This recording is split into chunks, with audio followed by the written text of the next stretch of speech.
예, 오늘은 구주신과 시부도를 통해서 한 중생이 발심을 하고 이 견성을 하고 또 육바라밀을 익혀서 이 성불, 화엄경에서 또 말하는 십지보살의 경지까지 도달해서 중생을 널리 구제하는 전지전능한 존재가 돼가는 그 과정을 그린 그림 두 편을 제가 소개해 드릴 텐데, 구주심은 일주보살이죠. 학당에서 제가 1급이라고 이해하기 쉽게 요즘식으로 1급 그렇게 말씀드립니다.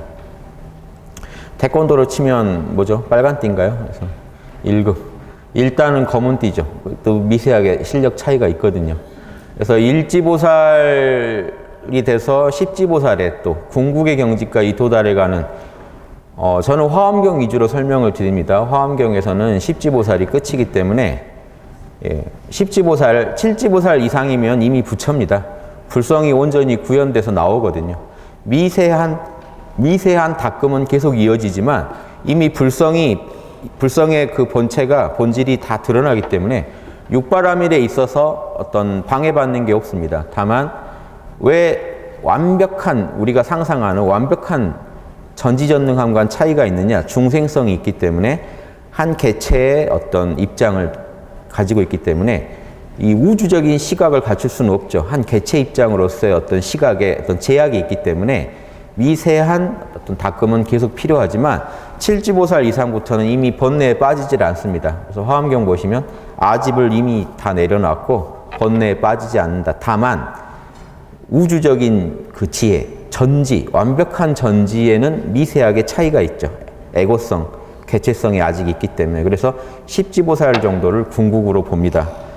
그러면 이 개체성이 좀 없으면 좋을 텐데, 개체성이 없다면은 현상계에 존재할 수가 없습니다.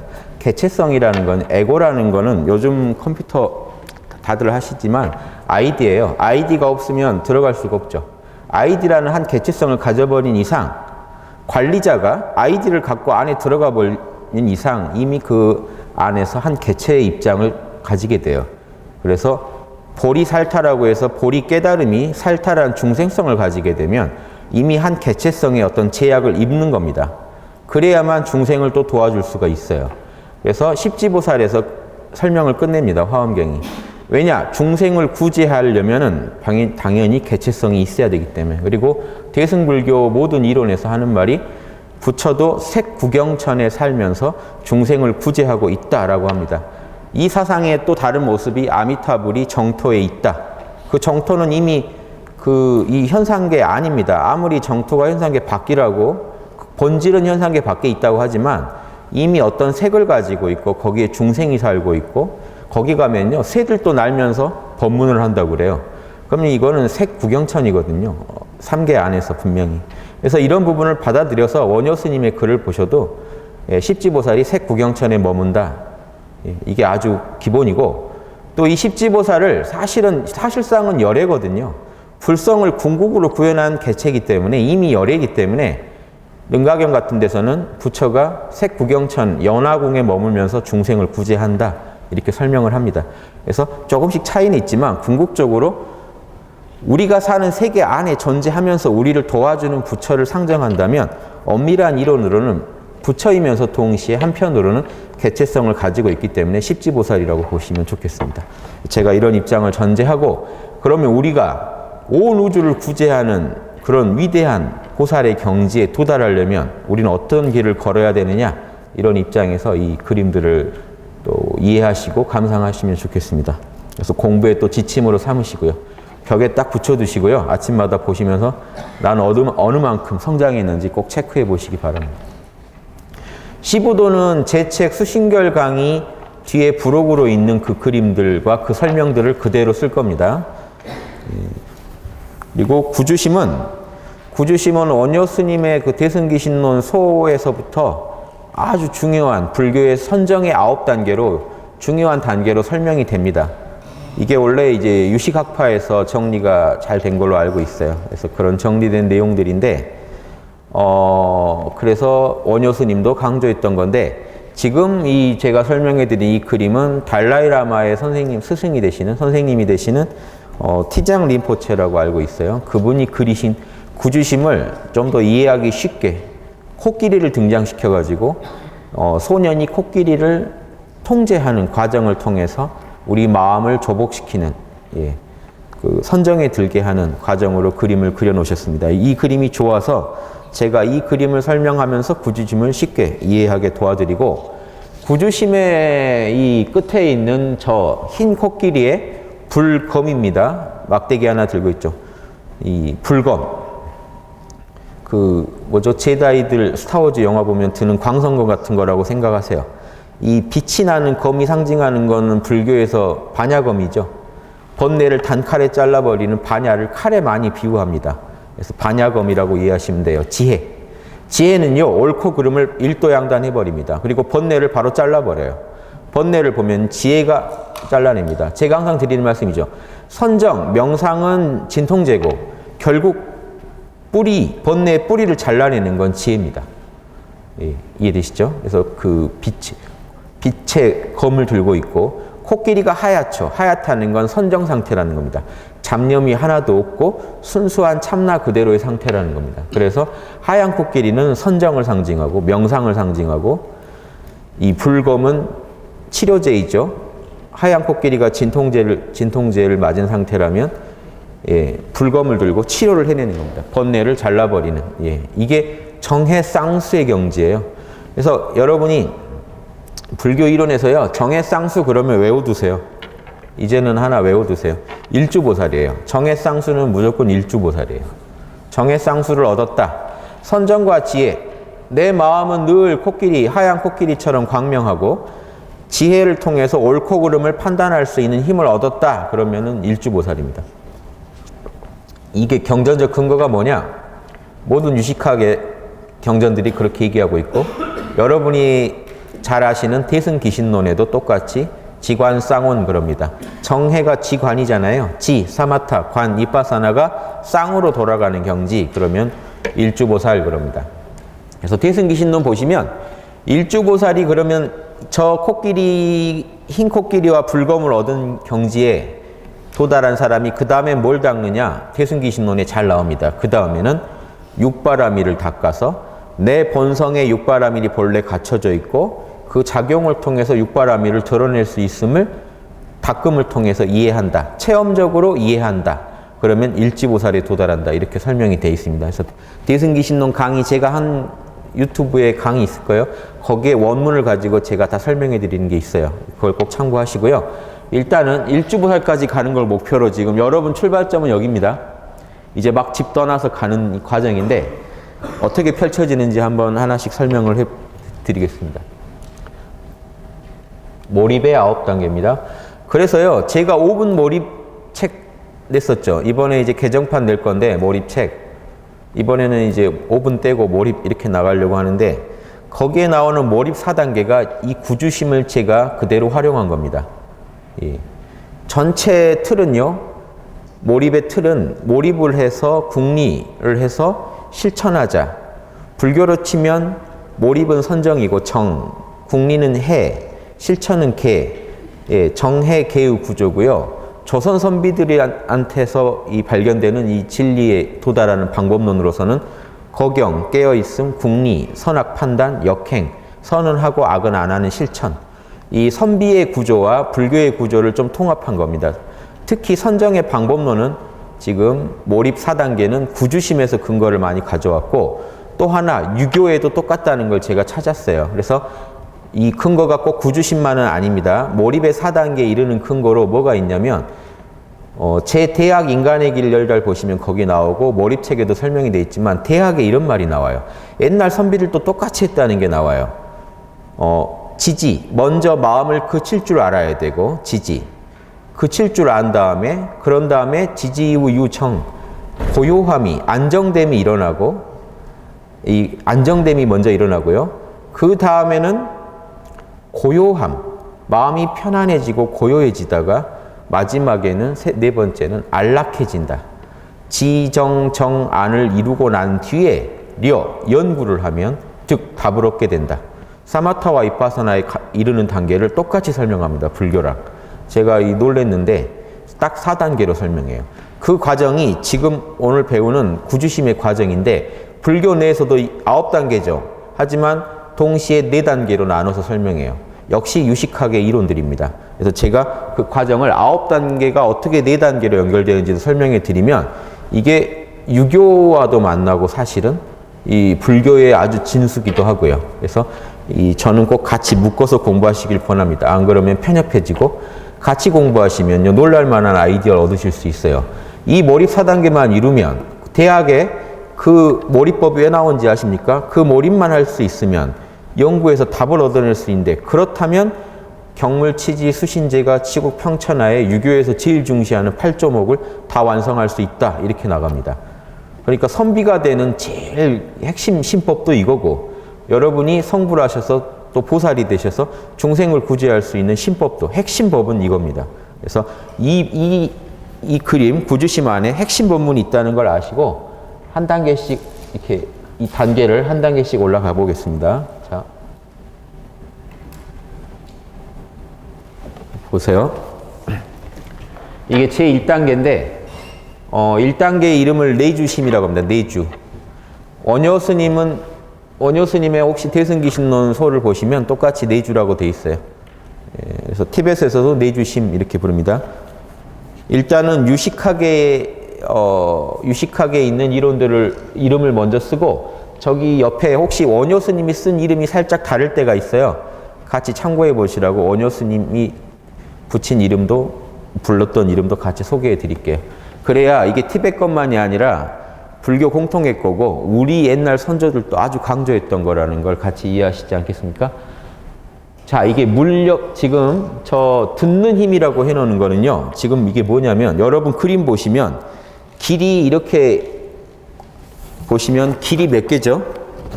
요 길도 지금 상징하는 게 있어요. 길을 대충 그린 게 아니에요. 왜 이 위쪽으로 가면 코끼리가 몰려 있죠? 위쪽으로 가면 코끼리가 몰려 있는 이유가요. 이 길마다 하나씩 의미가 달라서 그래요. 그러니까 한 길에다가 코끼리를 많이 그릴 수밖에 없는 게 한 계통에 해당되는 코끼리들은 지금 한 길에다 그려놔서 그래요. 그래서 이 길이 6가지 힘, 육력을 상징합니다. 여러분이 정해쌍수, 늘 고요하고 늘 광명한 경지를 얻으시려면 6가지 힘을 얻으셔야 되는데 첫 번째 듣는 힘, 진리를 알아듣는 힘이 있으셔야 돼요. 이게 길 하나예요. 또 한 곱이 돌리면은 사력, 생각하는 힘을 얻으셔야 2단계를 넘어갑니다. 그렇죠? 그러면 6개의 힘이 있으니까 그 다음의 힘은 억념력이라고 마음 챙김의 힘이 있어요. 그 다음에는 다 나옵니다. 뒤에 정지력, 알아차림의 힘이 있어서 또 한 구비를 넘어가요. 마지막에 가실 때 올라가시는 길이 있죠. 그 길이 또 하나의 힘을 상징하는데 뭐냐면 정진력, 밀고 나가는 힘을 상징하고 마지막에 이쪽에 코끼리랑 그 소년이 쉬고 있는 모습 있죠. 쉬고 있는 모습이 또 하나의 힘을 상징합니다. 마지막 6번째 힘, 습관력, 관습력. 이제 뭐냐면 힘을 빼도 습관이 굴러가고 있는 무의식적으로까지 완벽하게 이 수행이 체화된 상태를 표현합니다. 이 6가지 힘을 가지셔야 돼요.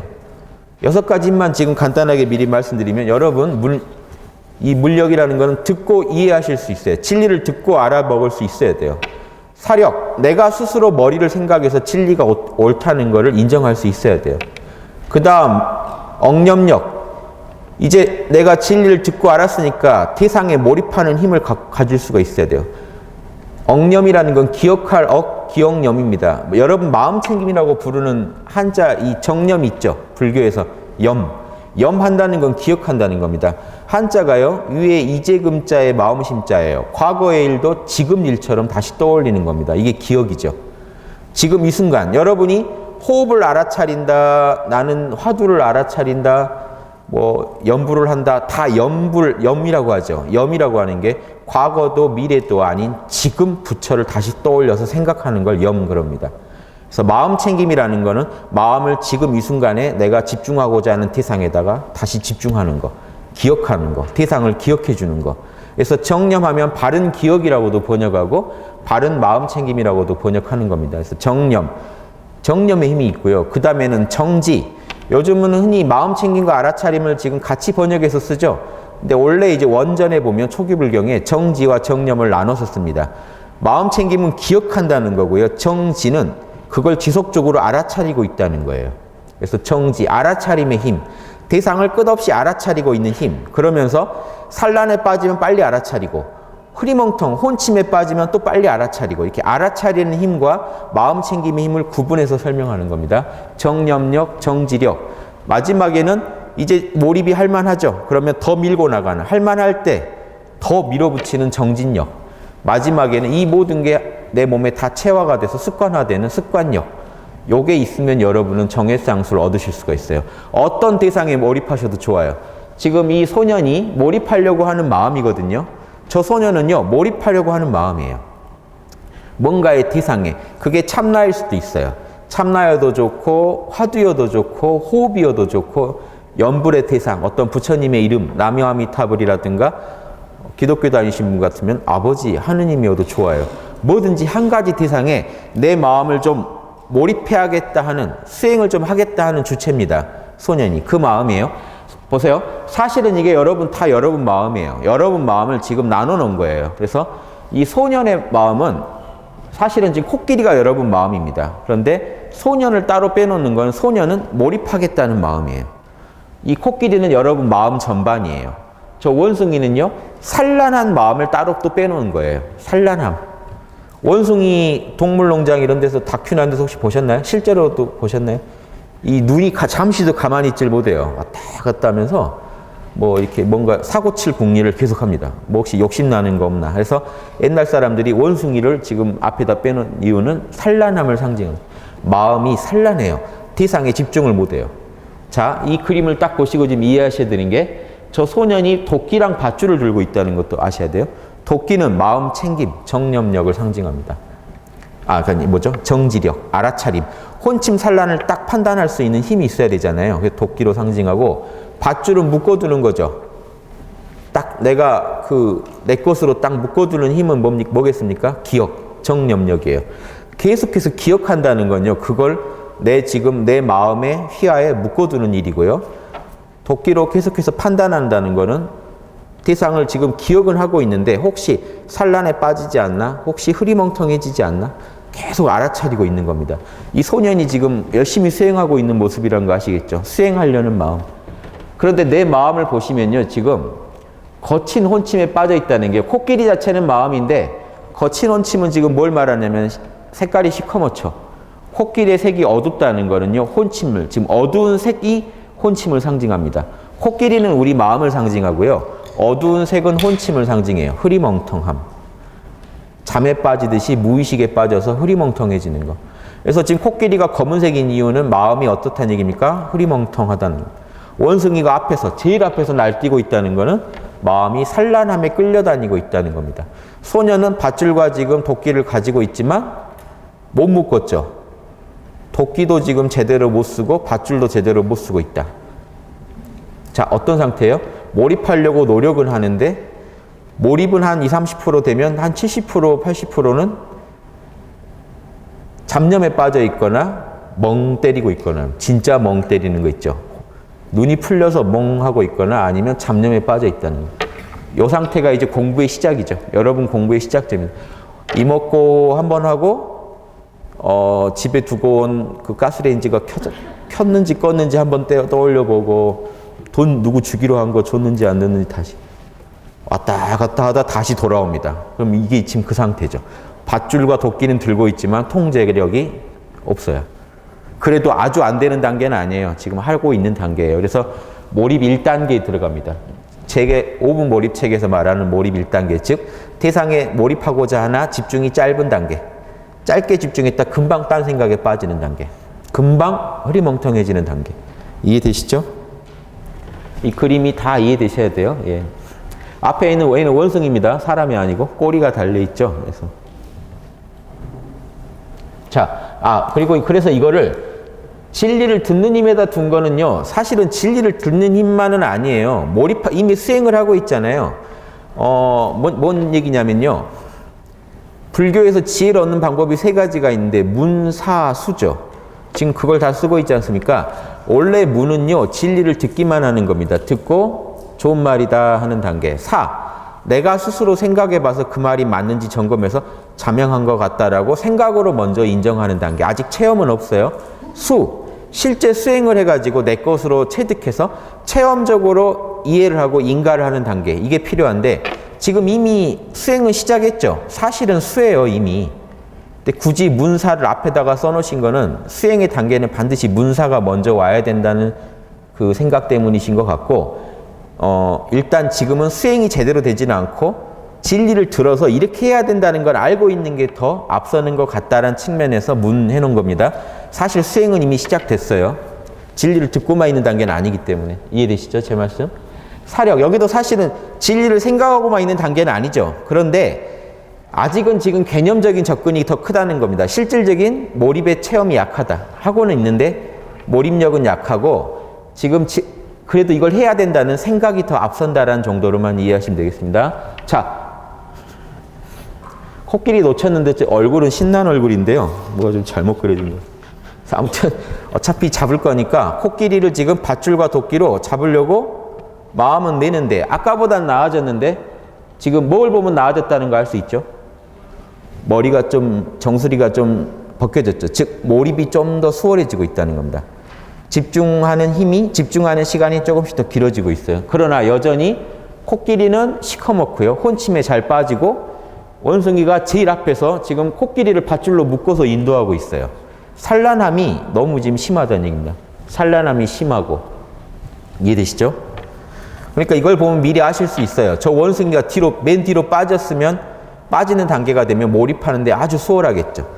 대상을 편안하게 몰입할 수 있겠죠. 대상에. 아직은 대상에 몰입하기가 힘들다. 그래도요. 지금 여전히 몰입 1단계이기 때문에 이 단계는 그래도 몰입이요. 어느 정도 지속되고 있는 단계입니다. 그래서 속주심이라고 해요. 아까는 내주심이었죠. 이제 마음을 지금 몰입 대상을 마음 안으로 가져와서 몰입하려고 노력한다 하는 단계였고, 이 단계는 몰입이 그래도 지속되고 있다. 조금씩 지속되고 있다라는 느낌입니다. 그러니까 실제로는요. 몰입하는 시간이 전체 시간을 가지고 봤을 때 한 20-30%는 집중을 해요. 70-80%는 정신을 지금 딴 데 팔아요. 요 정도입니다. 그래도 어느 정도 지속은 되고 있어요. 하려는 힘이 조금씩 더 커지고 있는 단계입니다. 자, 사력. 설명 하나 더 드릴 게 있는 게, 원효는 이거를 원효 스님은 등주심이라고 불렀습니다. 마음이 지금 뭐냐면 속주랑 같은 뜻이에요. 어느 정도 평등하게 유지돼 가고 있다. 조금씩 그래도 몰입하는 시간이 늘고 있다는 뜻이고요. 몰입의 1단계라고 제가 부르는 게 제가 임의로 부른 게 아니라는 게요. 유식학에서 유가사지론에서는 뭐라고 부르냐면 영려운전작의, 이 단계에서는요, 내주심, 속주심 단계에서는 작이라는 건 어떤 의도를 가지고 있는데 어떤 의도를 가지고 수행하고 있느냐?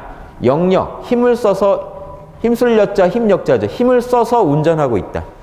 즉 뭡니까? 의도를 가지고 열심히 노력하고 있는 단계입니다. 그게 몰입 1단계라고 제가 번역한 거예요. 몰입책에서 의도를 가지고 몰입하려고 노력하지만 몰입 시간이 짧은 단계, 이렇게 번역해 놓은 게 사실은 지금 한문으로 말하면 영려 운전 작의, 이 마음을 가지고 수련에 임하고 있어요. 지금 이해되시죠? 내 수련은 여기까지인 것 같다 하시는 분 있으세요? 딱 지금 여기까지 온 것 같다. 갈 길이 멀죠. 그런데 가끔씩 2단계에만 머무실 리가 없어요. 한 번씩 좀 편하실 때가 오잖아요. 그럼 그 단계는 어딘지 또 알아보죠. 이제 몰입이 좀 더 수월해지겠죠. 저 옆에 불타고 있는 것들은요, 계속 경고입니다. 깨어 있어라, 알아차리려고 노력해라, 밧줄과 도끼를 계속 쓰라는 그 경고예요. 그래서 저 위에 가면요, 불이 없어요. 마지막 길에는 불이 없을 거예요. 그런데 불이 없을 때 보면은 소년이 밧줄과 도끼를 안 들고 있어요. 즉 노력하지 않아도 자연스럽게 깨어 있음이 흘러서 마음 챙긴 거 알아차림이 잘 될 때는 불을 안 그려 놓습니다. 불을 그려 놓는 거는 지금 계속 주의하시오, 깨어나라, 이렇게 자꾸 지금 경고를 주는 겁니다. 기억하라, 알아차려라, 이렇게 지금 경고드립니다. 지금 제가 말씀드린 것만 다 이해하시면요, 이 그림에 대해서 어느 전문가 못지않게 다 이해하신 거예요. 억념력, 정념력이죠. 기억하는 힘. 자, 기억하는 힘이 커졌다는 증거가 새로운 길로 접어들었고 지금 밧줄로 코끼리를 묶었죠. 이제 이 얘기는 뭐겠습니까? 대상을 알아차릴 수 있다. 대상을 안 놓칠 수 있다. 어느 정도. 안 놓치는 힘이 커진 겁니다. 이 잡념과 흐리멍텅에 빠졌다가도요, 금방금방 다시 몰입 대상을 기억해낸다는 겁니다. 즉, 아까랑 뭐가 다를까요? 아까 같으면 이먹고 하다가 한참 딴 생각하다 돌아왔는데, 지금 안주심, 조금 편안해졌다는 얘기죠. 머무름이 편안해졌다는 얘기는, 한숨 돌렸다는 얘기는 몰입이 2단계로 올라갔다는 겁니다. 몰입 2단계로 올라갔다는 거는요, 제 몰입책에서 뭐라고 설명했냐면, 몰입 2단계는 이제 7, 80% 정도가 몰입이 되고, 정신을 딴 데 파는 시간이 몰입하는 시간보다는 적다는 얘기거든요. 그러니까 마음이 좀 안심이 되죠. 안심이 되는 단계는요, 대상을 잘 기억하기 때문에 딴 생각 하다가도 어쩌겠습니까? 딴 생각 하다가도 이목구로 돌아와요. 흐리멍텅하다가도 이목구로 돌아와요. 이런 식으로 해서 이제 돌아오는 힘이 생겼다는 겁니다. 금방금방 기억을 해서 다시 돌아온다. 자, 원숭이 얼굴까지 하얘졌죠. 코끼리 얼굴까지 하얘졌죠. 갑자기 토끼가 나타났습니다. 핑크색 토끼가 나타났는데, 토끼가 뭘 상징할까요? 뭐라고 써 있습니까? 미세한 혼침. 왜 갑자기 미세한 혼침이 나타났냐면요, 아까까지는 몰입 자체가 안 되니까 거친 혼침만 신경 쓰면 됐어요. 거친 혼침과 거친 산란함은 뭐냐면요, 이겁니다. 이목고 하는데 이목고를 잊게 할 정도의 잡념, 이목고를 잊게 할 정도의 멍 때리는 상태, 이거는 거친 혼침이고요. 이목고는 하고 있는데 잡념도 같이 동반되는 상태가 미세한 산란, 이목고는 하고 있는데 이목고가 멀리 있는 것 같이 느껴지고요. 좀 강도가, 선명도가 약해진 상태를 미세한 혼침 그럽니다. 즉, 미세한 혼침이 떴다는 건 수행이 어느 정도 되고 있다는 증거예요. 거친 혼침이 지금 문제는 아니고, 미세한 혼침까지 나타났다는 거는 이제 몰입이 되고 있긴 한데, 몰입하는 중에 뭔가 선명도가 떨어지는 상황들이 일어난다는 겁니다.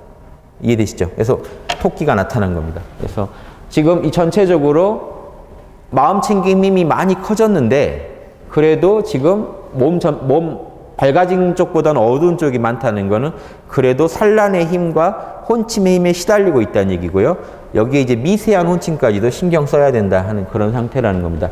몰입 2단계는 육아사지론에서 뭐라고 했는지 보시면요. 간결은 틈입니다. 틈이 있는 운전작의, 즉 몰입 대상에 몰입은 하고 있는데 자주 끊긴다는 겁니다. 몰입이 쭉 이어지질 않고 끊긴다. 잡념과 산란과 혼침 때문에 계속 중간중간 끊기는 단계. 끊기지만 다시 돌아와서 전체적으로 봤을 때 몰입하는 시간이 산란과 혼침 시간보다 길어졌다 해서 2단계로 쳐줍니다. 설명 다 드렸죠? 예. 자, 같은 단계인데 역시 같은 길이기 때문에 억념력의 그 길이고요. 지금 원숭이랑 지금 코끼리가 많이 하얘졌죠. 이 그림 하나 더 설명드릴게요. 자, 이때 아까 그림과의 차이 아시겠습니까? 몰입이 잘 되고 있다는 증거를 지금 하나 그려놓은 게요. 토끼, 코끼리, 원숭이가 다 소년을 보고 있어요. 앞장서서 가고 있다는 거는 애들한테 휘둘리고 있다는 건 맞지만, 걔들이 다 지금 소년한테 집중해주고 있어요. 통제가 되고 있다는 얘기입니다. 통제가 되는데 가끔씩 문제를 일으킨다 하는 정도고요. 자, 이 그림은요, 여전히 다 보고 있죠. 다 보고 있고 점점 통제력이 강화돼 가고 있다. 예, 다 똑같습니다. 그 다음에 5단계 복주심. 4단계 이름은 뭡니까? 근주심. 이 4단계는요, 왜 가까울 근자냐면요, 대상이 늘 가까이에 있다. 즉, 이 정도 4단계까지 오면요, 잡념과 혼침에 빠져도 대상을 완전히 놓치지는 않는다는 거예요. 늘 이목구가 내 가까이에 있다. 금방금방 다시 들 수 있다. 즉, 몰입력이 점점 높아져서 금방금방 다시 들 수 있는 힘이 있다. 이런 뜻입니다. 복주심은 뭔가를 정복했다는 얘기죠. 굴복시켰다. 자, 5단계에서는 뭔가 큰 걸 굴복시켜요. 그래서 마음 챙김의 힘은 이제 마음 챙김의 힘이 크게 작용하는 게 아니고, 마음 챙김은 이미 어느 정도 됐다는 거예요. 그러면 뭐가 작용하느냐? 미세한 산란 혼침까지도 때려잡는 정지력, 도끼가 이제 본격적으로 더 작용을 한다 하는 건데요. 그래서 토끼 머리에 도끼를 딱 대고 있는 거는요, 이 혼침 산란을 어느 정도 지금 제압하고 있다는 소리입니다. 혼침 산란, 즉 대상을 안 놓쳐요. 아까 근주심에서 이미 이목구는 안 놓칠 정도는 했는데 이목구를 쥐고 있어도 산란에 빠지고 혼침에 빠지고 있다는 겁니다. 여전히. 그런데 이 5단계에 오면요. 뭘 정복시켰느냐. 원효는 스님은 조순주라고 했거든요. 조순이 굴복시키다는 거예요. 순종시키다. 아무튼 이게 내가 뭘 제압했느냐. 거친 산란과 거친 혼침은 제압했습니다. 무슨 말씀이냐면 대상을 놓칠 정도의 이제 산란과 혼침에는 안 빠진다는 겁니다. 그 정도의 힘이 커졌고 미세한 혼침과 산란도 지금 다스려 가고 있는 중이라는 겁니다. 그래서 알아차림의 힘이 이제 커지고 있다. 대상, 몰입 대상은 이제 거의 안 놓칩니다. 나무아미타불도 잘 안 놓치고 이목구도 잘 안 놓치고 호흡도 잘 안 놓치고 거기에 몰입을 하고 있는데 혼침 산란에 가끔씩 계속 빠진단 말이죠. 계속 빠지고는 있는데 거친 정도까지는 이제 안 가는 정도까지가 되면 5단계입니다. 그래서 6단계 되면요. 이제 미세한 혼침과 산란도 제압해요. 예, 대상을 잡고 있는 중에 잡념이나 혼침에 빠지는 것도 거의 제압했습니다. 제압할 수가 있어요. 그래서 토끼가 사라졌습니다. 미세한 혼침도 더 이상 신경 쓸 게 아니라는 겁니다. 다만 그런데요. 완전히 사라진 건 아니라는 게요. 미세한 지금 토끼는 사라졌지만 완전히 사라진 건 아닌 게 원숭이랑 지금 코끼리가 몸이 아직도 어둠이 있죠. 산란과 혼침이 한 번씩은 자꾸 일어난다는 겁니다. 한 번씩은 자꾸 일어난다. 그런데 보세요. 도끼랑 밧줄을 지금 안 쓰고 있죠. 애들한테. 즉 이제 안 써도 도끼랑 밧줄을 안 써도 이미 자연스럽게 제압할 수 있다는 거예요. 그러니까 조금의 노력만으로도 금방 제압할 수 있다. 지금 뭔 단계겠습니까? 이목구를 하는데 이래요. 이목구 하는데 이목구가 흐려진다거나 이목구 하는 생각하는 이목구에 집중하는 중에 딴 생각 나는 그런 일들이 혹시 일어나더라도 정신의 힘을 딱 알아차림의 힘을 더 강화시키면 금방 제압돼 버린다는 거예요. 도끼랑 밧줄을 따로 안 써도 된다는 얘기는요. 금방 알아차리기만 하면 제압돼 버린다는 얘기입니다. 아주 수월한 단계죠. 여전히 몰입 2단계예요. 그런데 예. 자, 아까 이거 설명 하나 못 드린 게 있는데 자, 여기서 4단계에서 5단계 올 때 거친 산란함이 제압됐다는 증거가요. 원숭이가 맨 뒤로 가버렸죠. 원숭이가 뒤로 쭉 빠졌습니다. 더 이상 산란함은 문제가 안 된다는 거예요. 예. 원숭이 여전히 맨 뒤에 있죠. 자, 이제 원숭이 완전히 하얘졌죠. 코끼리도 거의 하얘졌어요. 그리고 이 사람은 손 놓고 있어요. 이제 아주 미세한 노력만으로도요, 다 제압 가능한 상태예요. 그래서 최극 적정주. 아까가 뭐였죠? 적정주, 마음이 고요한 단계였다면, 이거는 끝내주게 고요한 단계라는 얘기죠. 끝내주게 고요한데, 혼침과 산란이 한 번씩은 일어나요. 하지만 일어날 가능성은 있어요. 그런데 일어나는 즉시 제압당한다는 겁니다. 그런데 여전히 원숭이랑 코끼리가 이렇게 있다는 거는요. 코끼리의 어둠이 있고 원숭이가 아직 그려져 있다는 거는 산란함이 일어날 가능성은 있다. 근데 소녀는 손을 놓고 있다. 도끼도 없다 이제. 도끼도 없고 밧줄도 없어요. 그런 도구도 필요 없다. 그냥 살짝의 노력만으로도 바로 몰입 대상을 더 강화시킬 수가 있다. 몰입을 강화시킬 수 있다. 이 정도만 돼도 죽이죠. 2단계부터는 다른 길로 접어들었죠. 정진력. 여기서 이제 더 나아가야 됩니다. 안주하지 말고 더 힘을 내서 나아가라는 겁니다. 이미 잘하고 있고 알아차림, 마음챙김 다 잘하니까 조금만 더 힘을 써라 하는 단계입니다. 조금만 더 힘을 더 쓰면 이런 단계까지 가요. 이제 원숭이 사라졌죠. 산란에 안 빠져요. 이건 몰입 3단계에 들어갔다는 겁니다. 이름이 뭐죠? 전주 일경주심. 마음이 오로지 하나의 대상에만 집중해 있다. 머물고 있다는 경지입니다. 여기서는 끊어짐이 없어요. 한순간도 끊어지지 않고 쭉 몰입 대상에만 집중이 흐르고 있습니다. 몰입 3단계죠. 5분 몰입 체계 되면 보면 이렇게 나와요. 이 몰입 대상에 대한 어떤 그 몰입은 끊어지지 않지만, 뭐죠? 의도가 있어야 한다. 예. 의도가 있어야 한다는 건요, 미세한 불안이 있어요. 예. 내가 마음을 다른 데 먹으면 끊어져 버려요. 예. 그래서 내가 지금 대상을 향하겠다는 의지를 내고 있는 동안에는 이렇게 유지가 되는데, 마음이 흔들리면 깨지겠죠. 그래서 이거는 의지하기만 하면 언제든지 집중 대상만 볼 수는 있는데, 또렷하게, 선명하게 볼 수는 있는데, 아직 의도하는 마음이 있다는 게 소년이 아직 앞에서 앞장을 서줘야 돼요. 그래서 몰입 3단계를 유가사지론에서 뭐라고 했는지 보시면, 무간결, 틈이 없는 운전자기, 틈이 없이 운전하고 있다. 그런데 여전히요, 운전하겠다는 마음이 있다는 거예요. 몰입을 하겠다는 마음이 있을 때는 유지가 되는데, 외부에서 자극이 올 때 깨져버릴 수가 있어요. 되게 좀 불안한 상태예요. 예, 이해되시죠? 노력을 하고 있는 마음이 아직 있어서 그래요. 근데 진짜 몰입될 때는 어떠겠습니까? 그만두고 싶어도 그만둘 수 없어야 돼요. 아직 3단계나 4단계는 아니라는 거예요. 4단계 가면 이제 그만둘 수 없는 단계가 나타나요. 그래서 자 보세요. 원효는 전주일치 하나의 맛에만 집중한다고 했는데 똑같은 얘기입니다. 9단계는 관습력. 이제 쭉 흘러가요. 내가 노력을 안 해도 내 무의식에 저장된 습관이 나를 끌고 가는데요. 이게 지금 몰입 이런 책 보면 플로우라고 하죠. 쭉 흐르는 상태. 예, 이 상태입니다. 그래서 4단계 특징 보세요. 무호경 운전자기. 조금도 힘을 쓰지 않는데 운전하고 있는 자기. 조금도 노력하지 않아도 몰입이 흐르고 있어요. 이목구가요, 쭉 흘러요. 이 정도 되면 견성이 다가옵니다. 쭉 흐르는 단계. 이해되시죠? 그래서 이게 지금 사실은요, 이 정도 흐르면요, 사실은 제가 견성이 다가온다고 했지만, 사실은 여기서 견성을 해요. 알아차려요. 왜 그러냐면, 근데 못 알아차린 분들이 있어서, 이제 더, 오매이려로 더 흐르는 상태를 끌고 가라는 말을 하는데요. 몽산법어나 이런 데 보면, 사실은 이때 알아차려요. 제가 쓴 몰입책 보시면, 몰입 4단계가 나면 뭐라고 설명이 되어 있냐면, 신바람이 난다고 돼 있어요.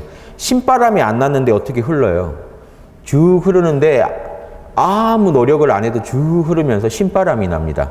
신바람이 났다는 증거는요, 희열이 일어났다는 건데, 몸에서 경한, 몸이 가벼워지고 편안해지면서 희열이 난다는 얘기인데, 이건 선정에 들어갔다는 얘기거든요. 그래서 이 단계를 원래 일선근분정, 일선정 바로 밑에 선정이라고 하는데, 그 이유는 생각은 아직 안 끊어지고 있기 때문에 일선근분정 그럽니다. 생각마저 딱 끊어지고요, 대상과 나밖에 없으면 일선정, 대상에 대한 어떤 생각이나 어떤 발상, 좋은 지혜가 자꾸 떠오르고 있으면 아직 일선근분정이에요. 몰입 4단계 구주심은 일선근분정이에요. 그래서 희열이 일어나고, 그때 참나가 등장하지 않으면 어떻게 희열이 일어나겠습니까? 내면에서요, 이 순수의식 참나가 나타납니다. 텅 빈 각성이 일어나요. 그러면서 내 몸이 다 희열에 빠지는데, 이 상태에서 그런 힘을 느끼는데, 그때 이걸 못 알아채는 분들, 본인이 업력 때문에 못 알아채면은 이 상태를 계속 들어가서 익히시면서 내가 내 마음에 참나가 나타났다는 것을 이제 받아들여야 돼요. 그 과정이 몽산보보에 보면 화두의 4단계라고 해놓은 게 있는데, 그거 보시면요, 제 강의도 있는데, 사실 1단계에서 이미 이 상태예요.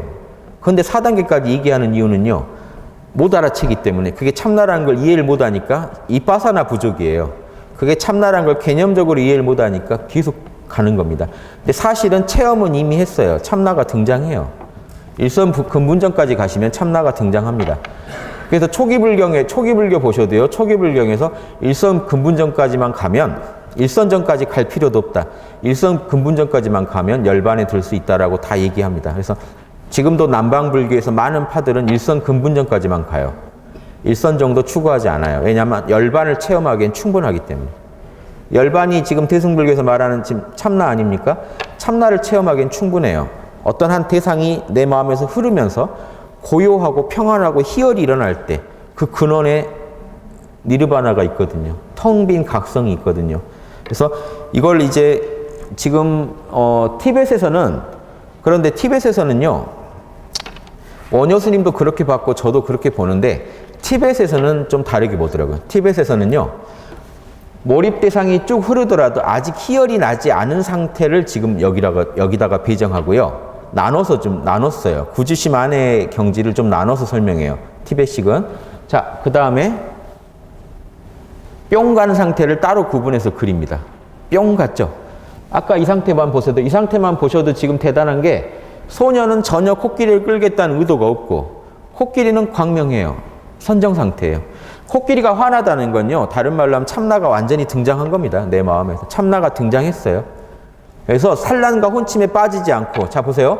마음이 산란하지도 않고 혼침하지도 않은 그 상태가 뭘까요? 희열이 가득한 참나 상태예요. 이미 참나를 이때 견성 체험을 해요. 그래서 보통 여러분이요, 수행하시다가 이게 참나구나 할 때가 이 상태, 구주심 상태. 몰입하다가 이목골 하다가 편안해지고요. 마음이 고요해지고 적적성성.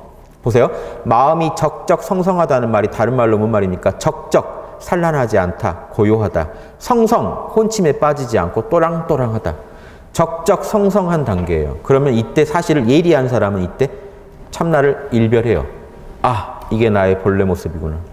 근데 일별만 합니다. 여기 머무는 단계는 이제 더 익혀야 되겠죠. 이때 일별을 하게 되는 단계입니다. 견성의 첫 체험이 이때 와요. 그래서 이 첫 체험을 완전히 내 것으로 해야겠죠. 그럼 견성을 이해를 해야 되고 참나라를 이해를 해야 돼요. 이빠사나가 이때 같이 들어가야 됩니다. 그래서 이제 아직 근데 지금 그 다음 얘기고요. 일단 그 희열을 먼저 설명해 드릴게요. 마음이 깨끗하다는 건 정사마타 그럽니다. 정사마타는요. 여러분이 선정에 들려고 노력을 할 때는 정사마타라고 안 하고요. 수순, 단계별로 익혀가는 사마타라고 하고요. 정사마타 그러면 이거 대승기신론에 나온 용어인데요. 뭐 유식학에서 똑같이 쓰고요. 정사마타 그러면 희열이 나는 사마타. 예, 여러분 나 명상해. 그런데 그 명상이요. 억지로 하고 있는 명상이 있고 아까 구주심 아랫단계가 있고 지금 구주심 마지막 9단계 이르면 희열이 나겠죠. 희열이 나는 명상이 있죠. 희열이 날 때의 명상을 지금 정사마타라고 합니다. 그럼 마찬가지로요. 윗바사나도 똑같이 있어요. 윗바사나도 수순 윗바사나가 있고 정 윗바사나가 있어요. 수순 윗바사나는요. 현상계와 진리를 개념적으로 자꾸 설명해 가는 과정이고요. 정 윗바사나는 똑같아요. 이렇게 뿅간 상태에서 생각하는 걸 정 윗바사나라고 합니다. 즉 선정에 기반을 둔 윗바사나를 정 윗바사나 그래요. 즉 선정에 기반을 뒀다는 점에서도 희열이 있고 그리고 진리에 부합하는 생각을 했다는 측면에서도 희열이 나서 자연스럽게 희열을 동반하고 있는 생각, 개념 이런 지혜들을 정 윗바사나라고 해요. 지금 여기서는 윗바사나는 안 나와요. 아까 구주심에 도달해 가지고 정사마타에 들어가니까 자, 소년이 지금 편하게 앉아있죠. 마음이 뿅 갔다는 거고요. 몸이 하늘을 나는 것 같다는 겁니다. 몸이 진짜 편안하다. 이때 엔돌핀, 세로토닌 이런 게 호르몬이 터져 나와서요. 실제로 몸과 마음이 아주 확 풀려가지고 걱정이 하나도 없는 진심으로 평안하고 행복한 상태. 더 부족한 게 없다. 이런 희열감이 있는 상태입니다. 이게 일선 근본정이에요. 아직 생각이 안 끊어졌기 때문에. 근데 그 생각이 전혀 이 희열을 방해하진 않아요. 그래서 이 상태에 대해서 분석도 하고 다 합니다.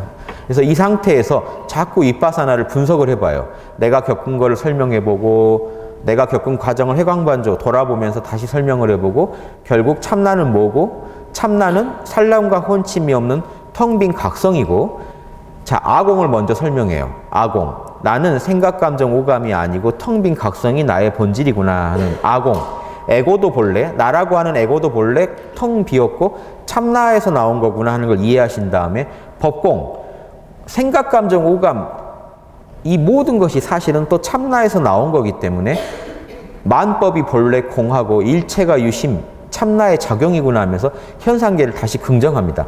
현상계를 초월해서 참나로 들어가는 거를 주로 아공 그러고 참나에서 현상계를 다시 이해하는 과정을 법공 그럽니다. 그래서 아공, 법공을 다 이해하고 나면요. 나라는 거, 이 우주라는 거 우주라는 게 결국 내 마음에 들어온 거 아닙니까? 생각, 감정, 오감 밖에는 우리가 우주를 몰라요. 여러분이 아는 우주 중에 생각, 감정, 오감 아닌 거 있으십니까? 안드로메다. 그럼 안드로메다에 대해서 본 영상, 오감, 안드로메다라는 개념, 생각, 거기에 대한 내 나만의 어떤 안드로메다 하면 뭔가 무슨 외계인들이 살고 있을 것 같은 어떤 느낌, 묘한 환타지를 느끼게 하는 그런 느낌들. 이런 것들이 어우러져서 여러분이 우주라고 하는 거지 여러분은 생각, 감정, 오감 말고는 아무것도 알 수가 없습니다. 여러분의 마음은 생각, 감정, 오감으로 이루어져 있기 때문에 이걸로만 우주를 봐요. 그래서 결국은 생각, 감정, 오감, 나의 모든 우주가 사실은 참나의 작용이었다. 나의 의식의 본질의 작용이었다라는 걸 이해하시면 법공, 아공, 법공을 모두 통으로 이해하시면 구공, 함께 구자에서 구공 아니면 이공 그래요. 두 개의 공이라고 해서 이공. 이공을 다 이해하시고 나면 이제 이공을요 지금 완벽하게 이해하면 일지보살이 들어가요. 육바라밀이 절로 나오고 일주보살은 완벽한 이해는 아니에요. 그래서 아공, 법공 이 구공을 아공, 법공을 개념적으로 이해하고 있는 부분이 더 크고 지금 이 참나의 체험만으로 완벽하게 이해하고 있지 못한 부분이 있는데 그래도 참나를 체험했기 때문에 어느 선까지는 알아요. 자명하게. 그래서 일주보살은 일지보살 아래로 두되 일주보살만 돼도 대단하다는 게 참나를 체험했고 참나의 체험에 기반을 두고 아공, 법공을 설명할 수는 있어요. 다만 두 개를 완벽하게 녹여서 구공의 단계까지는 못 가고 있는 이유가 구공까지 가면요. 이 현상계가 본래 공하면 나는 이 공한 우주에서 어떻게 우주를 경영해야 될 것인가 하는 답까지 알아야 돼요. 그게 답이 육바라밀이거든요.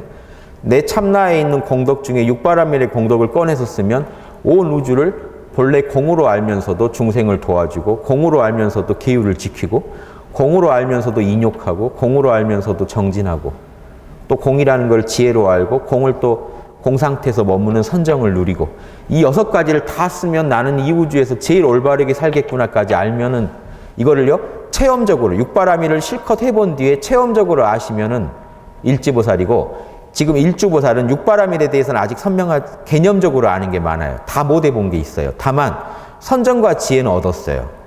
그래서 지금 보세요. 이빠사나 이 아공 법공을 여기서 분석을 자꾸 들어가다 보면 자 이제 일주보살에 도달하는데 정해쌍운, 정사마타와 정이빠사나를 얻어야 됩니다. 정이빠사나는 뭡니까? 희열 속에서 명상 속에서 옳고 그름을 판정할 줄 알아야 돼요. 자, 반야바라밀과 선정바라밀, 육바라밀 중에 2개는 얻었어요. 2개는 할 줄 알아요. 확실하게. 그래서 마음이 불안하면요. 평정심을 불러일으켜서 마음을 고요하게 만들어버려요. 그리고 고요한 중에 판단을 해서 희열, 자명한, 희열을 일으키는 명쾌한 판단을 할 줄 알아요. 옳은 건 옳은 거고 찜찜한 건 찜찜한 거다. 요 정도는 해야 일주보살입니다. 일주보살 지금 여기까지 좀 본인이 좀 하고 있다 느끼시는지 생각해 보세요. 나는 마음의 번뇌가 일어나면 금방 평정심으로 바꿔버려. 그리고 나는 평정심 속에서 그 번뇌가 왜 일어났는지, 그 번뇌가 나한테 도움이 되는지, 그 번뇌가 남한테도 도움이 되는 자명한 건지 판정할 줄 알아. 요게 일주보살입니다. 요 정도 할 줄 아시면요. 마음의 병은 안 걸리시겠죠. 예. 그래서 이게 불일 활 타오르게 그려놓는 건 이 상태에서 이제 진짜 올바른 정견을 추구해 들어갑니다. 더 들어가다 보면 육바라밀을 정확히 이해하고 내 본성은 육바라밀로 갖추어져 있고 갖추고 있고 육바라밀을 통해서 나는 이 본래 공한 만법이 공한 이 우주에서 육바라밀을 통해 이 우주를 더욱 장엄하게 나는 만들겠어. 아공, 법공을 다 이해하고 소화한 뒤에 공하지만 더욱 아름답게 만들겠다는 이런 보살도의 어떤 선언이 나옵니다. 여기까지 이해하시면 일지보살이에요. 여기서 일주까지만 그려놨는데 왜 일주가 중요한지 아시겠어요? 선정과 지혜가 없는데 어떻게 육바라밀을 이해를 해요? 왜 어떻게 이 우주가 그 육바라밀을 나한테 요구하는지 어떻게 이해하겠습니까? 알 길이 없어요. 선정과 지혜를 얻으셔야 선정을 통해서 참나와 하나가 되고 지혜를 통해서 참나의 의견을 묻고 내 생각을 정리하는 중에 참나에는 남한테 그 이기심을 부려라, 무력을 부려라 하는 마음이 없다는 걸 알고 겉으로도 보시를 해보는 겁니다. 유혹이 왔을 때 참나는 청정하다라는 걸 이해하고 남한테도 기율을 지켜보고 남한테 그 싫은 일도 안 하는 겁니다. 참나를 봤더니 참나는 원래 화를 안 내더라는 거를 참나 상태는 화가 없죠. 예. 그래서 이 참나는 주변과 다 조화해서 가더라 하는 그 마음을 이해해가지고 남하고 조화를 이루고 참을 건 참아낼 때 인욕바라밀이 일어납니다. 참나가 참기만 하지 않습니다. 또 뭐라고 합니까? 정진. 참나가 게으르지 말고 또 밀고 나가라 하는 마음을 나한테 일으킬 때는 정진바람이 또 따라주는 겁니다. 이게 좀 오해하시면 안 되는 게 참나가 막 노력하고 있겠습니까? 아니에요. 참나는 그냥 쉬지 않고 있고 참나는 부조화가 없고 참나는 무력이 없어요. 그거를 에고에다가 대입을 하면요. 현상계는 나와 남이 있지 않습니까? 나와 남에다 대입을 하면 참나처럼 이 일을 해결하려면 어떻게 해야 되겠습니까? 참을 건 참아서 조화를 이루게, 전체와 조화를 이루게 해주고 또 뭡니까? 나태해지는 모습은 에고가 주장하는 거지 참나는 멈추지 않더라는 걸 알기 때문에 분발을 해서 정진해서 나가는 겁니다. 참나 고유의 영역과 참나와 에고가 만나면서 일어나는 영역은 좀 분간해서 보세요. 바람일은 결국은 참나와 에고가 만나면서 일어나는 겁니다. 참나 안에 있는 그 육바라밀의 본질을 육바라밀을 통해 참나 이 에고를 통해서 사실은 구현하는 겁니다. 에고가 부지런한 모습을 보여야 정진바라밀을 얻은 거지. 참나는 원래 부지런해 하면서 에고는 부지런하지 않다면 뭔가 이상하죠. 그래서 결국은 육바라밀이란 거는 참나와 에고가 합작으로 만들어내는 겁니다. 에고가 참나에 순종해 줄 때 일어나는 현상들이에요. 그래서 참나를 우리가 딱 아는 거는 정해상수로 알 수 있어요. 참나 자체는. 즉 참나는 본래 고요하면서 또랑또랑한 자리 아닙니까? 참나의 이 정도의 모습은 에고와 다른 이 본질적인 특징은 선정바라밀과 반야바라밀을 얻을 수 있는데 이것만으로는 에고가 다 부려지질 않아요. 에고가 말을 안 들어요. 욕심을 부리고 에고가 게으름을 부리고 에고가 남한테 그 이기적인 화를 내고 하는 걸 못 막아요. 그러니까 이 선정과 지혜바라밀을 적용해서 하나씩 하나씩 납득하는 방향으로 설명을 해보는 겁니다. 에고 너 어떻게 해야 되겠어? 고요한 상태에서 참나랑 접속을 해서 어떻게 하는 게 옳겠어? 그러면 이렇게 하는 게 모두에게 이로울 것 같아 하고 판단을 자꾸 내리다 보면 그게 육바라밀에 딱딱 맞게 돼요. 베풀 때는 베풀 줄 알고 참을 땐 참을 줄 알고 자제할 땐 자제할 줄 아는 이런 육바라밀의 모습이 나오게 됩니다. 그래서 육바라밀을 여러분이 본격적으로 연구한다. 제 학당에서 사단 노트 제가 설명드리고 또 쓰시라고 권하죠. 근데 여러분이 사단을 진짜 이해하시려면요. 일주보살 이상은 되셔야 돼요. 명상과 올바른 판단의 힘, 참나에 근거한 올바른 판단을 내릴 수 있는 힘이 없다면 사단이 옳다는 걸 인정을 못 하실 거예요. 에고의 마음으로는 사단이 인정이 잘 안 돼요. 옳은 줄은 알겠는데 뭐 이런 말 하신다는 거 이해를 전혀 못 하고 계신 겁니다. 명상과 올바른 지적 판단을 통해서 명상에 기반한 하나하나 분석해 보시면 사단 안 하면 큰일 나겠다는 걸 아셔야 돼요. 내가 우주에 살려면 사단 아니고는 한 걸음도 발 하나도 잘못 디디면 내가 업보를 짓는구나 하는 걸 아셔야 돼요. 업보 무서운 줄을 아시는 게 지금 사단 공부입니다. 그래서 아공, 법공의 단계만 어중간하게 머물러서 아공, 법공을 온전히 체득하면 육바라밀이 나와야 되는데 아공, 법공을 어중간하게 이해하고 있는 일주보살에서 머물러 버리면요. 일지로 못 나가게 되면은 이 육바라밀에 대해서 뭔가 석연치 않은 마음을 늘 갖게 됩니다. 육바라밀을 꼭 해야 되나 하는 것부터 석연치 않은 마음이 있어요. 육바라밀 안 하고 다른 수는 없나? 내가 원하는 대로 마음대로 빌면 우주가 들어주지 않을까? 이런 묘한 상상을 하게 돼요. 이해되시죠? 그런 상상을 하고 있는 단계가 선정과 지혜는 얻었는데 이걸 온전히 못 쓰고 있는 단계예요. 그래서 제대로 된 일주보살은 그렇게 생각 안 하시겠지만 일주보살 공부가 근처까지 갔는데 뭔가 지금 길을 못 찾으시면 헤맵니다. 여기서 탈선하기도 쉬워요. 여기서 일지보살로 안 가고 옆으로 세버리시면 우주는 늘 마음 먹으면 고요해지고 마음은요. 마음 먹은 상태에서 뭔가 생각하면 자명한데 자명한 생각을 끝까지 추구하지 못하고 자기가 원하는 편견에 빠져가지고 이게 자명하다고 오판을 해버리는 순간 일주보살에서 확 옆으로 빠져버립니다.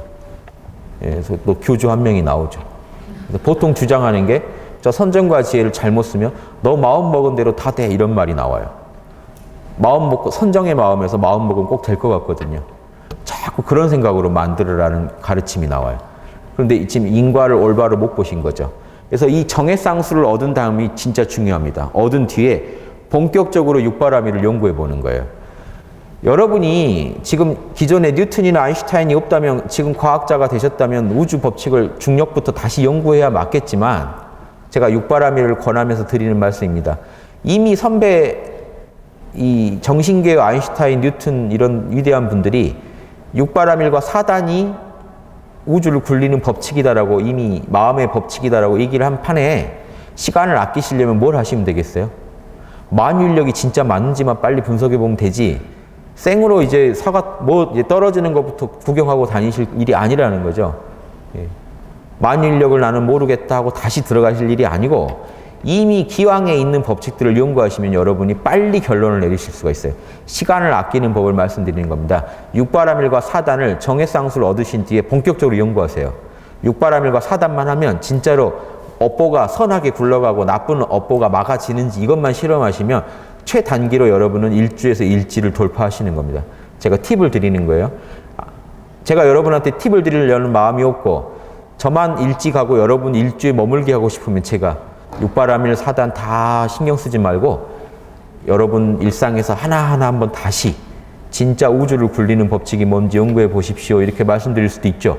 시간을 좀 벌면서 저는 또 높이 올라가서 여러분하고 늘 어떤 격차를 유지하고 싶다면. 근데 보살심에서는 그렇게 말하면 안 되잖아요. 빨리 따라오시게 여러분이 빨리 경지를 넘어가게 도와드리려면 제가 이렇게 얘기해 드릴 수밖에 없어요. 기왕의 연구가 다 된 사단 육지보살, 육바라밀을 가지고 빨리 실험해 보세요. 그게 맞다는 자명한 내면의 울림이 있으면 그렇게 빨리 살아가세요. 그게 최단기로 옛 선현들의 지혜를 빨리 체득하면서 진리로 나가는 겁니다. 그러니까 불교에서 진리를 얻을 때 문이 먼저 있죠, 사보다. 진리를 듣고 연구하는 게 빠르지 문 없이 사만 하면요 계속 엉뚱한 생각을 할 수도 있어요. 혹시 우주가 내가 원하는 대로 다 해주는 게 아닐까? 막 이런 상상이 일어나요. 그럼 그게 아니라는 거 체득하는데 일생을 허비하실 수가 있어요. 그러니까 여러분이 믿고 신뢰할 만한 도인들의 부처님이나 보살님들의 가르침을 먼저 들으세요. 다 육바라밀과 사단이면 충분하다고 얘기를 하잖아요. 성현들이. 빨리 이거 연구해가지고 먼저 실험을 해보세요. 이 실험을 충분히 해서 사단 육바라밀이 진짜 맞더라 해버리면 끝나는 거고 이게 아니다 싶을 때 다른 거 연구하셔도 되잖아요. 먼저 연구해 보시길 전 권해요. 그렇게 되면은 불검을 들고 사마타의 마음을 가지고 연구하니까 연구가 얼마나 잘 되겠습니까? 새길로 안 빠지고 육바라밀 사단을 본격적으로 이때 연구하시기 시작하면요. 내 마음의 본성은 사단과 육바라밀로 만들어져 있고 밖으로 펼쳤을 때 육바라밀이 나와야 되고 밖으로 사단이 나와야 된다. 이걸 명확하게 아시고 우주는 늘 인생은 늘 그렇게 살아야만 정규 노선을 제대로 밟을 수 있고 가장 빨리 우리가 영성을 성숙시켜서 불보살의 경지에 이를 수 있다. 이런 결론에 도달하시면 이 윗길로 가는 길이 훤히 보이겠죠. 그래서 구주심에서 여기까지 해서 끝내는 겁니다. 이것만 얻어도 큰일은 해결한 거다 이겁니다. 근데 많은 선불교 분들이요 화두 깨치고 얻은 경지가 이 정도예요. 이 정도가 안 되기 쉬워요. 많은 선불교 분들이요 화두 깨치신 다음에 얻은 경지가 보통은 이 경지예요. 뿅 가는 경지. 아니면 이 경지도 있어요. 일별해놓고 나는 참나 봤다고 계속 우기시는 분이 있어요. 자주 못 보시면서. 그래서 일단 일별해서는 안 되고 자주 봐야 되고요. 이 뿅 간 얘기만 하지 마시고 불검을 들고 지혜를 얘기해 주셔야 돼요.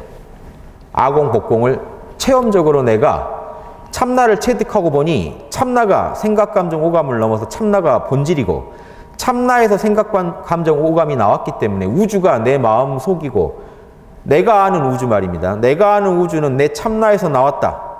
생각, 감정, 오감이 어디서 나왔습니까? 나로부터 나왔지. 나로부터 생각, 감정, 오감이 나왔고 내가 사는 모든 우주는 이 생각, 감정, 오감으로 겪는 현상이다. 라고 이 말을요. 체험을 가지고 얘기하실 수 있으면 일주보살이에요. 그리고 나는 매사에 이 자명한 이론의 근거에서 내가 알아낸 이 근거에 의거해서 살아간다. 여기까지가 나와야 됩니다. 그래서 실제 그분들이 늘 자명한 판단하시는지까지 봐야 돼요. 늘 선정을 이루시는지. 일주보살 됐다고 확철되고 했다고 하는데 늘 보시면 늘 화내고 있고 늘 남욕하고 있고 늘 뭔가 빈정상한 얼굴 하고 계시다. 그럼 좀 수상하죠. 약간 지금 아닐 수가 있어요. 진짜 확철대오는 이경지입니다. 예. 확철대오는 안팎으로 선정 반야바라밀을 자유롭게 쓸 수 있어야 돼요. 최소한 이 두 바라밀은 자유롭게 쓸 수 있어야 돼요. 마음이 좀 화가 나면 진정시켜버리고 옳은 말, 즉 자명한 말을 딱 할 수가 있어야 돼요. 편견에 빠진 말이 있으면 빨리 알아채고 이렇게 해가지고 삶을 주관하시면 이 정도만 하셔도 여러분 위대한 보살입니다. 1급 보살이 되실 수 있어요. 이 이후로 가시면 더 좋지만 이것까지만 하셔도 위대한 존재입니다. 확철대오 했다는 게 보통 이 경지예요. 보조 진울 스님이 그래서 확철대오를 이제 일주보살 경지라고 예전 고려 때부터 이미 얘기를 했는데 제가 요즘 와서 다시 얘기하고 있습니다. 이걸 안 믿으시니까. 우리가 일주라고? 나는 12지라고 생각했는데 뭐 이렇게 나오시니까 제가 다시 12지가 뭔지는 다시 설명드릴 테니까 여기 결국 이 경지라는 겁니다. 적적 성성한 경지. 마음이 늘 고요하고 늘 또랑또랑해서 매사에 감정에 안이 들리고 옳은 자명한 판단을 할 수 있는 경지. 딱 이 정도예요. 여러분이 만유인력 법칙을 알았다고 치죠. 알았는데 만유인력 법칙을 이해하고 사시나요? 알았다면 지금 여기 창밖으로 뛰어내리시지 않겠죠. 즉 아공복공을 아신 걸로는 답이 아니에요. 그건 아직 확철대오가 아니에요. 아공복공을 알고는 있는데 그렇게 안 사신다면요. 만법이 다 공하지 하면서 그냥 눈앞에 있는 거 하나에 집착하고 계시다면 뭔가 이상하잖아요. 불이 뜨겁다는 걸 아시고요. 잊어버리시고 불에다 손 넣으시나요? 잘 안 그러죠. 이 정도는 해야 돼요. 아공복공을 안다는 게 이 정도는 알아야 돼. 일주보살이에요. 알아서 그런 원리의 근거에서 살 수 있어야죠. 그래도 아직 조금 그 체험이 더 약하다가 일주보살이고 육바라밀까지 아공복공의 마음으로 육바라밀을 닦아야 돼요. 그냥 육바라밀 닦는 게 아니고 보시해야 극락간다. 보시해야 잘한다. 지게해야 내가 공덕 얻는다 하고 이렇게 하시는 거 말고요. 아공복공이니까 만법이 공하고 본래 다 참나니까 하면서 보시하고 본래 다 참나니까 하면서 베풀고 이런 걸 계속 하시다가 참나는 베풀 줄 아는 자리고 참을 줄 아는 자리고 정진하는 자리고 고요한 자리고 지혜로운 자리고 또 유혹을 이겨내는 자리구나. 이거를 체험적으로 다 아셨을 때 내면에서 참나가 자기 안에 있는 적적성성한 자리가 그런 모든 능력을 이미 다 갖고 있다는 걸 체험적으로 확인했을 때만 아공복공을 완벽하게 체험적으로 이해하신 겁니다. 이해되시죠? 지금 이 정도는 아공복공을 체험적으로 이해하긴 했는데 아직 개념적으로 육바라밀 전체를 봤을 땐 개념적으로 아는 것도 많아요. 아직 다 체득하지 못한 게 많아요. 그래서 일주보살 그럽니다. 여기까지 끝났네요. 예, 5분 쉬고 15도 다시 하겠습니다.